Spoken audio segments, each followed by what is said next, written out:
Now, the 15th of August marks 2 years since the Taliban stormed to power in Kabul. And what this has meant is the complete invisibilization of women in Afghanistan. When the United States of America struck a deal with the Taliban promised to be different in their second avatar. But 2 years on, it's a fairly long time to assess. And what has clearly happened in Afghanistan is that the war in Afghanistan, more than anything else, is actually a war on women of Afghanistan. More than any other section of people, it is the women and young girls of Afghanistan who paid the biggest price and have been the most affected due to the obscurantist and the irrational rules imposed by the Taliban. Nearly 2 decades of hard-fought and relative progress in women's rights has been completely wiped off under Taliban's iron fist rule. Afghan women face some of the harshest suppression globally. And this is dictated by the stringent and the strange interpretation of the Sharia law by the Taliban. Consider this. When Angel Jibreel visited Prophet Muhammad at Mount Hira, the very first word uttered by Angel Jibreel to Prophet Muhammad was Iqra, which means to read. And the Taliban, who claim to be upholding the Sharia, have barred women and girls from reading. When the Taliban stormed to power, they had initially pledged to uphold basic human rights. But 2 years on, the hardline Islamists have severely trampled upon women's freedoms. They've placed restrictions on virtually every aspect of women's life in Afghanistan. The so-called Ministry for Propagation of Virtue and Prevention of Vice is now on an overdrive. It is responsible for enforcing the Taliban's narrow morality laws. And Afghan women and girls have been prohibited from being at school, right up from 6th grade onwards. They can only be provided with medical care by women doctors. Female-run businesses have been completely prohibited. In many areas of the country, women have been instructed to stay at home and to not step out. They're permitted in some cases to travel, but they can travel only for not more than 75 kilometers without a mahram, which is a male relative. A strict dress code has been imposed, which involves wearing the burqa. They're barred from working at the United Nations and even at non-governmental organizations. And most recently, women's beauty salons have also been shut. The United Nations says that the situation for women and girls' rights in Afghanistan has reverted back to the pre-2002 era. The echoes of oppressive policies resonate throughout the country. Women feel completely invisible, suffocated and imprisoned in their own land. The education, work, basic freedoms have all been stripped away for Afghan girls and women. When a girl does not study, she cannot become a doctor, an engineer, a reporter, and a teacher. When a girl is illiterate, her future will be ruined. Her country will be undeveloped.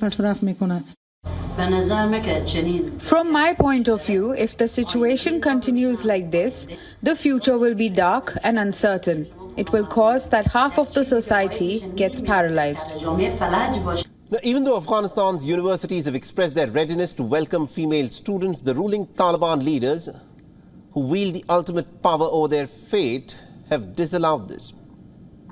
When the Taliban had been ousted from power, Afghan women had got the right to study, work and travel. And now that the Americans have been driven out from the country, the world has also turned a complete blind eye to the plight of women in Afghanistan. Many Afghan women feel the international community has neglected them since the Taliban took over.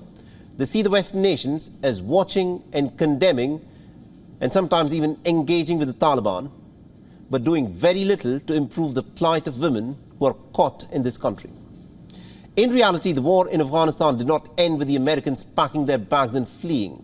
If anything, the war for the women in Afghanistan has just gotten that much more desperate and that much more difficult. And as 2 years under the Taliban have come and gone by, Afghanistan, a nation that has been described as the heart of Asia, continues to bleed. Let's now get you some updates from Argentina.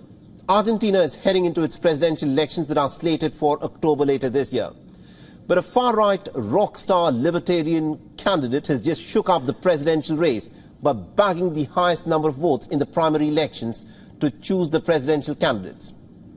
But why is a country that has been battered by years of economic woes now turning towards a rock-singing, wild-haired economist to govern them? And also, they're hoping that he can deliver them out of the financial mess that they find themselves in. Our next pawn gets you more details.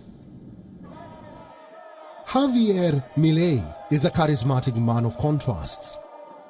He's someone who is able to wear many hats with complete elan. He's a rock singer, who is also described as a far-right libertarian, a wild-haired economist, an avid admirer of Donald Trump. He has vowed to abolish the Argentine central bank. He believes climate change is a hoax, and that sex education is a ploy to destroy family values. But what has jolted the political pundits is the fact that this political maverick is now the frontrunner in the presidential race in Argentina. It doesn't matter whether it is with good or bad manners. Enough of the ad hominem fallacy of discussing form. Let's discuss content. The content that you do not want and that we have plenty of. I, therefore, invite Argentines to join the liberal revolution that will make Argentina a world power again in 35 years. Thank you very much, and long live freedom. Long live freedom. What Javier Milei is promising is what every political leader promises around the world: to turn Argentina into a superpower, to make Argentina regain its lost glory. But for a nation that is battling an annual inflation rate of over 110%, and where 4 out of 10 people live in abject poverty, some of his ideas are unsettling the traditional economists. For instance, Javier Milei wants to dollarize the Argentine economy. He wants to legalize the sale of human organs and wants to make it easier for Argentines to own handguns. Ricardo Firpo, who owns a farm, likes Javier's rhetoric, but is not completely convinced whether Javier Milei will be able to follow through his promises with sound policy. What I think we need is a free market, being able to export what's needed, work freely, introduce and withdraw currency, have only one exchange rate and lower interest rates. There are 2 months to go for the presidential elections in Argentina. And politics, 2 months can be a long time. But for those who are watching the Argentine elections closely, Javier Milei appears to have gained a clear lead in the mind of voters. Bureau Report, WION, World is One. Now, this was a scene that was straight out of a heist movie, and it happened in the home of Hollywood. A video has gone viral online, and it shows a daring smash and grab raid at a mall in Los Angeles. A mob of over 50 crooks with their faces hidden behind masks descended upon a luxury goods shop inside of a mall. The target? High-end merchandise worth tens of thousands of dollars that lay within the walls of the Canoga Park Nordstrom. Dressed in complete dark attire, a group of nearly about 50 individuals looted and pillaged through the shop, stealing all the bags and the clothes that they could get their hands on. And estimates say that they made away with goods worth anywhere from $100,000 to perhaps $300,000. The footage from the scene that has now gone viral shows the complete chaos. Believe it or not, this is what happened inside of a mall when these 50 mobsters descended onto this mall. They darted between aisles and also smashed the glass display and witnesses said that the thieves violently snatched valuable goods. They toppled the display racks and store shelves. They threw a plethora of high-end items just across the floor. The shelves and mannequins were knocked over as the store employees looked on in complete disbelief. Now, according to the LA police, the thieves in fact fled the scene in several cars, including BMWs and Lexuses. Imagine thieves turning up in BMWs to steal from a mall. In this mayhem, one security guard reportedly tried to intervene, but then the crooks quickly incapacitated him with a chemical spray on his face. The thieves' focus was crystal clear. They were after luxury bags, they were after high-end clothing, and anything of value that could be swiftly seized. The brazen crime, which took place last Saturday in one of the most upscale neighborhoods of Los Angeles, has left behind a trail of complete confusion. The LA police arrived at the scene and they've promised speedy action. Even the Los Angeles mayor said that the criminals must be held to account. But retail crime in the United States goes well beyond this one incident. This, remember, is not the first time that this kind of a flash mob burglary has been carried out in Los Angeles.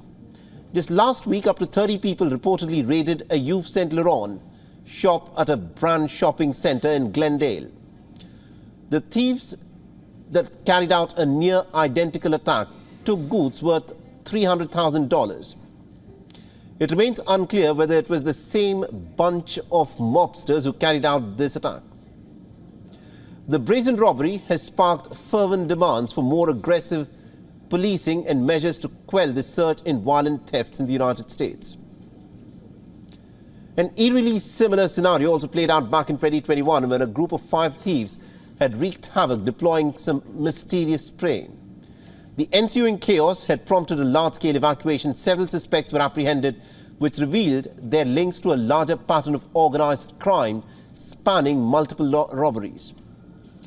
As shocking as these incidents are, what is even more shocking is how completely ill-prepared these high-end retail shops actually are, and also how completely sluggish is the police response in the United States against this type of organized crime.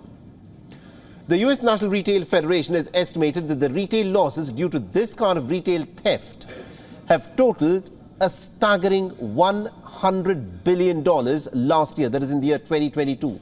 You must hear that again. $100 billion of items have been stolen from shops in the United States of America. This survey found that the rate of organized retail crime in the year 2022 had gone up by nearly about 26.5%. Luxury retailers in the United States now find themselves grappling with the harsh reality of securing their spaces. The bustling city of dreams, Los Angeles, now faces a challenge to reclaim its trees from the clutches of these audacious criminals in the United States, and also to restore a sense of safety in its embrace. WION is now available in your country. Download the app now and get all the news on the move.